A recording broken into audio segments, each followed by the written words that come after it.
तो फिर उसके बाद मैं दवाई लेने गई तो सीधी डायरेक्ट मुझे नंगी फिल्म दिखाई इसने। तो कहीं भी आके बाइक से हाथ मार के आगे पीछे चला जाए, मेरा और मेरी लड़कियों को जीना मुश्किल हो रहा। मैं बता दूं, एक आदमी ने जो कि पेशेदार डॉक्टर है, उनने इनका जीना जो है वो आराम कर रखा है, दुबर कर रखा है कति। मुझे डायरेक्ट बाथरूम में खींच के ले जा रहा था जब आप दवाई लेने गए इसके हाँ पास। जी, हाँ जी। हाँ, डॉक्टर के आदमी थे तो कहीं हाथ पीछे मारा, कहीं आगे हाथ मार रहे हैं। मेरे पति के मरने के बाद उसने मेरे साथ तो हद ही पार कर दी। आपके लिए भी कुछ होया है? आगे पीछे हाथ मार रहे और मैं बार बार थाने जाऊँ, मैं थाने में जा के थक चुकी और डरा धमका के पुलिस वाले सब भगा देते हैं। सारे भाइयों ने अभिमन्यु शर्मा की राम राम। देसी देख बिना ब्रेक, लाइक शेयर पर उठा टेक। भाई, महिलाओं के प्रति बढ़ रहे अपराध की बात करें या फिर महिलाओं द्वारा जो कहीं ना कहीं पुरुष समाज भी प्रताड़ित करा जावा है। हालांकि भारतीय समाज जो है पुरुष प्रधान समाज रहा है, तो इसमें जो है बहुत हद तक ऐसा देखा गया कि महिलाओं का शोषण करा गया है, उनकी के लिए जो है अत्याचार उन पर हुए हैं, या फिर बहुत सी ऐसी चीजें हैं भाई जड़ा उनकी के लिए जो है एक तरह तय उनका भाई दुबैत करी गई है। मतलब पुरुषों तक कहीं ना कहीं उन तक कम अधिकार दिए गए थे। हालांकि इसे भी मामले शामिल हुआ है जड़ा महिलाओं के प्रति अपराध तो करे जहाँ पर कुछ मामले ऐसे हुए जहाँ पर जो है आरोप सही नहीं पाए जाते, पर इन मामला की जो है गहनता जांच होनी चाहिए। इन मामले जो ये मामले इसे हैं भाई, खास करके महिलाओं के प्रति जो अपराध बढ़ रहे हैं। दूसरा जो ये जाति सूचक शब्द ने लेकर जो ये मामले आवा है, इनमें जो है एक तो तुरंत जांच की जरूरत है और दूसरी जरूरत है भाई इनकी जो है बड़े अधिकारी इन मामलों ने अपने संज्ञान में लेवा और बढ़िया तरीके से इनकी जांच हो, जब जाके ये मामले स्पष्ट हो भाई क्या कुछ बात है। और भाई यदि हम समाज में बात करें आज के टाइम में, तो महिलाओं के प्रति जो अपराध है, लोगों का दृष्टिकोण है, वो तो आपने पता भाई किसा है। कहीं ना कहीं जो ये आप संसार क्रांति पाए दिन देखते भी रहो भाई, दुष्कर्म की घटनाएं बढ़ रही हैं, छेड़खानी की घटनाएं बढ़ रही हैं। और एक विधवा महिला की जो बात करें उसका तो आपने पता भाई समाज में जो रहना है, जीना है, कितना मुश्किल हो जाए। पति के गुजरते ही उसके ऊपर जो है लोगों की गंदी नज़र जो है वो चालू हो जाए। और भाई मारी के लिए इस टाइम आप देख सको 3 जो है वो महिलाएं खड़ी हुई हैं। एक ये आंटी जी है और इनकी के लिए इनकी 2 छोरी खड़ी हुई हैं। और इन आंटी जी का जो आरोप है और इनका भाई चेहरे हालांकि ढके हुए हैं, लेकिन देख के साफ पता चल रहा है कि मैं बता दूं, एक आदमी ने जो कि पेशेदार डॉक्टर है, उनने इनका जीना जो है वो आराम कर रखा है, दुबर कर रखा है कति। और घनी दुखी हो रही है और दुखी होती भटकती भटकती हमारे तक पहुंची है। गृह मंत्री अनिल विज तक ये अपनी दरखास्त लेकर गई, कोर्ट में ये गई, आईजी के पास ये गई जो करनाल रेंज है। उसके बाद ये हमारे दोहराई है क्योंकि अब तक जो है इन जिनका कहना न्याय नहीं मिला है, इनके ऊपर जो अत्याचार हो रहे हैं, जो प्रताड़ना का शिकारी हो रही है, उस तक न कोई छुटकारा नहीं मिला है। इनके जो पति है यानी इन 2 लड़कियों के जो पिता है, उनने गुजरे हुए लगभग 1.5 साल के आसपास हो गया है।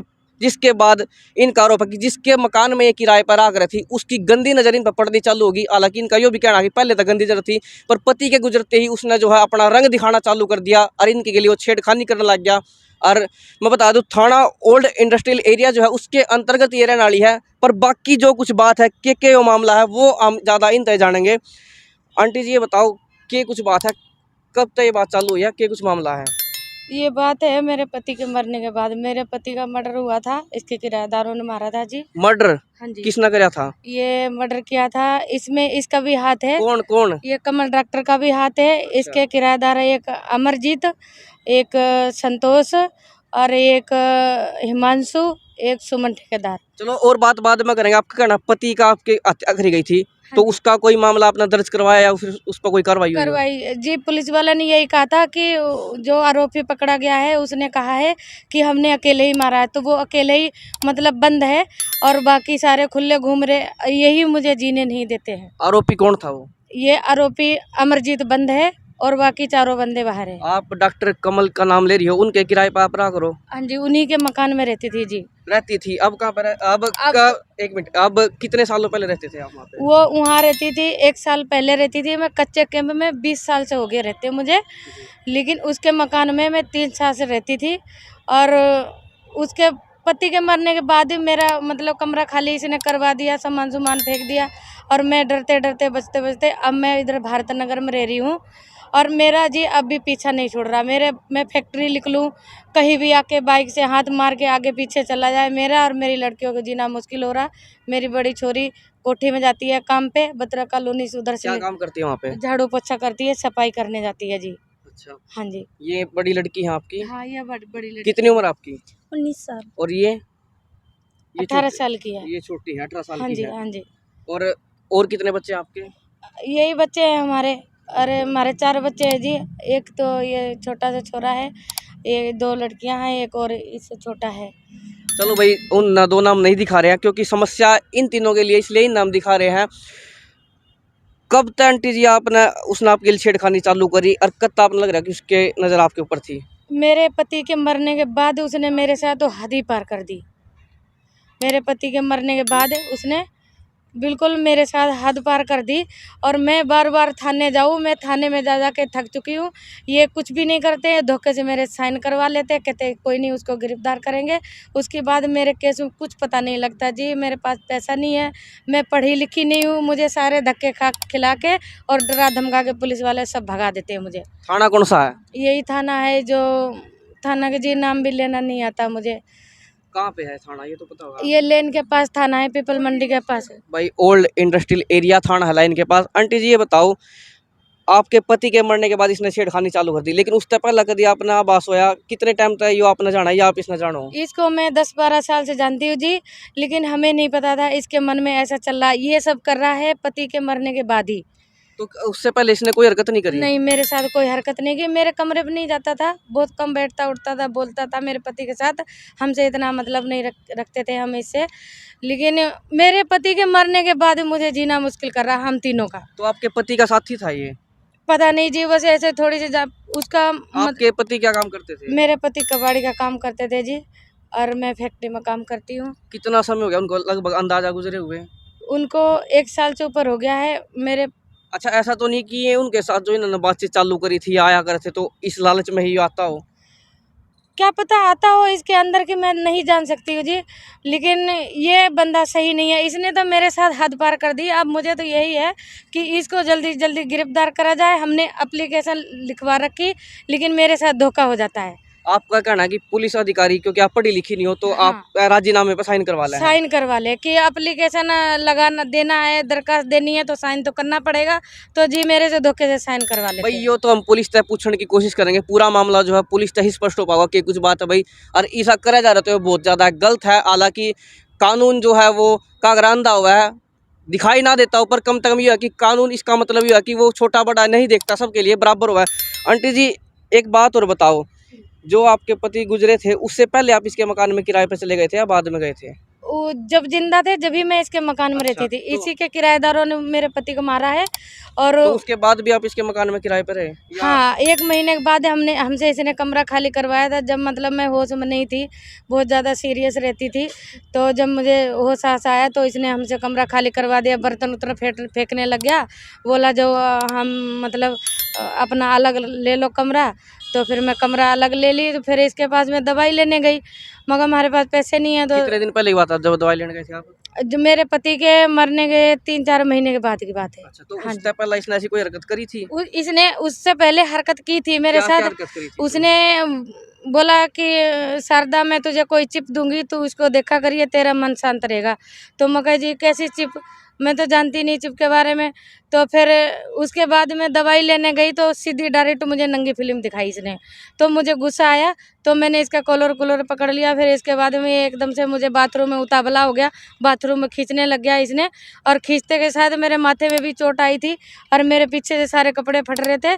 और जब इसका बेटा आया तो ये छोड़ के भाग लिया, मुझे डायरेक्ट बाथरूम में खींच के ले जा रहा था जब जी। आप दवाई लेने गए इसके हाँ पास? जी, हाँ जी। तो आपने अंदाजा था कि भाई ये पहले ऐसी ऐसी हरकतें कर रहा, तो मैं क्यों दवाई लेने जाऊँ उसके नहीं, पास? इतना मुझे उस हालात में मुझे इतना महसूस नहीं हुआ। मैंने सोचा इसको डरा धमका दिया, डांट दिया तो नहीं करेगा। लेकिन मैं अपनी इंसानियत के नाते सही रही, लेकिन मुझे नहीं पता था इसके अंदर ये चल रहा है। आपने घर परिवार तक इसके या फिर आस पड़ोस में शिकायत करी भाई 10 आदमी ने मैं इकट्ठा कर इसके लिया मैं? साथ इसलिए रहती थी कि क्योंकि इसको सारा हादसे के बारे में पता है, इसके सामने सब हुआ है। इसको ये भी पता था कि मेरा पति मारा जाएगा, इसने मुझे पहले नहीं बताया। अब क्या पता इसका भी हाथ है इसमें, इस डॉक्टर का? इसका भी हाथ है इसमें जी। नहीं, आपने किसी को बताया भाई ऐसे ऐसे हुआ है 10 आदमियों का, आपने कहा भाई ऐसी छेड़खानी किया, उस टाइम पुलिस के पास आप गई हो? हम उस टाइम नहीं गए, जब इसने बहुत ज्यादा मेरी दुर्गति की तब मैं अपनी जान बचा के और भागी। क्या क्या हरकतें करता था ये? ये हरकतें बस ये ऐसे ही चलते चलते आग मार देना, मगर इसकी आग मतलब छेड़खानी करता था, दुष्कर्म का प्रयास, जो आप कह रहे हो कपड़े फाड़े बाथरूम में ले जाने का प्रयास, ये क्यों करे सब पति के मरने के बाद। पहले मुझे कोई पता नहीं था, कोई महसूस नहीं होता था। पति के मरने के बाद ही इसने चालू किया ये काम मेरे साथ। तो ईब आपने कोई सहारा है किसी का? क्या करे जी, हमारा तो कोई नहीं है, बस मरने के लिए छोड़ दिया लोगों ने। अब यही मजदूरी करती फिर रही हूँ। हमारे तो जी गांव में भी घर उर नहीं बना हुआ है, हम यहाँ से कहाँ जाए। मुझे तो ये भगाना चाहते हैं, मारना चाहते हैं जान से। कोई बात नहीं, मर जाएंगे और क्या, सरकार ने तो क्या करना है अपना, उनके घर का कोई इंसान थोड़ी है। अच्छा, पुलिस पे तो आप कह रहे हो चलो धोखे साइन करा लिए, और किस किस के पास गए आप? मैं इसके कोर्ट में भी मेरे बयान हुए हैं जज के सामने। हमारे वो पुलिस, वो उनका क्या नाम, प्रतिभा मैडम जी हैं, वो ले गई थी बयान करवाने। उनने भी मेरे से धोखे से साइन करवाए हैं जी। हाँ जी। तो आपकी लड़कियां ये सुरक्षित हैं या इनके साथ भी कोई? इनके साथ भी, इनके, मुझे तो मैं तो मरी हूँ, इनके साथ क्यों हो रहा है? अच्छा ये बताओ, आपके साथ भी कोई दुर्व्यवहार हुआ है इस लड़का? ऐसे हाँ, वो क्या कहते, मैं जब काम पे जा आ रही थी घर पे, तो उधर से मोटरसाइकिल लगा के आके कहता है कि चल मेरे। डॉक्टर? हाँ, उसके आदमी थे। डॉक्टर नहीं था, डॉक्टर के आदमी थे। हाँ, डॉक्टर के आदमी थे। तो कहीं हाथ पीछे मारा, कहीं आगे हाथ मार रहा है। तो तो आपने विरोध नहीं करा, कोई शिकायत नहीं करी कहीं पे? मेरे पास उस समय फ़ोन नहीं था। कहीं थाने में गई हो, फिर आपने वहाँ पे कुछ शोर मचाया कि भाई ऐसे ऐसे छेड़खानी हो रही? एक बार करी है, कई बार हुई है ये चीज़? 2-3 बारी हुई है, लेकिन उन लोगों ने मेरी कोई हेल्प नहीं की। जो लोग कहते हैं कि कौन हेल्प करता है इन लोगों की, तो किसी ने हेल्प नहीं की। मैं किसी को नहीं जानती उधर। आपके लिए भी कुछ हुआ है? हाँ हुआ है, क्या? आगे पीछे हाथ मारते हैं।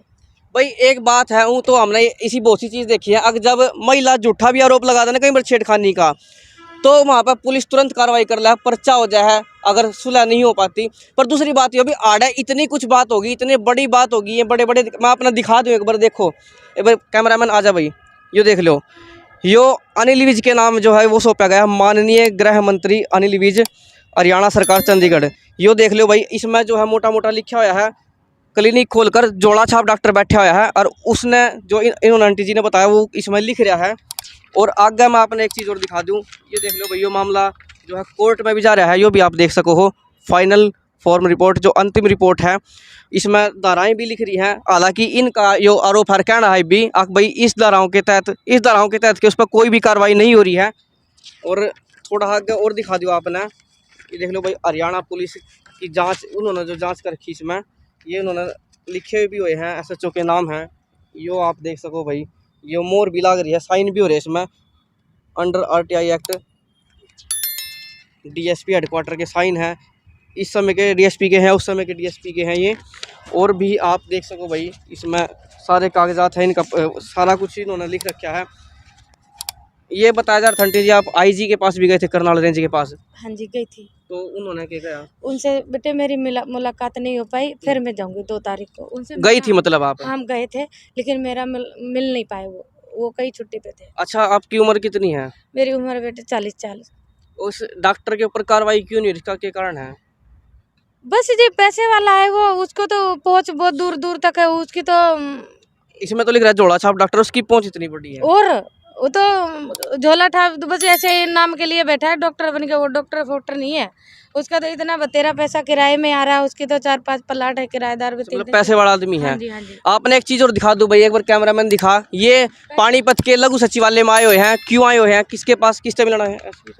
एसपी साहब से आई थी मिलने, फिर मिले वो? नहीं मिले जी, पर मैं पहले 4 बार मिल चुकी हूँ। अच्छा, एसपी साहब को बस 2-3 बात करते हैं, बस हमें गेट के बाहर निकाल देते हैं, मेरी पूरी बात नहीं सुनते जी।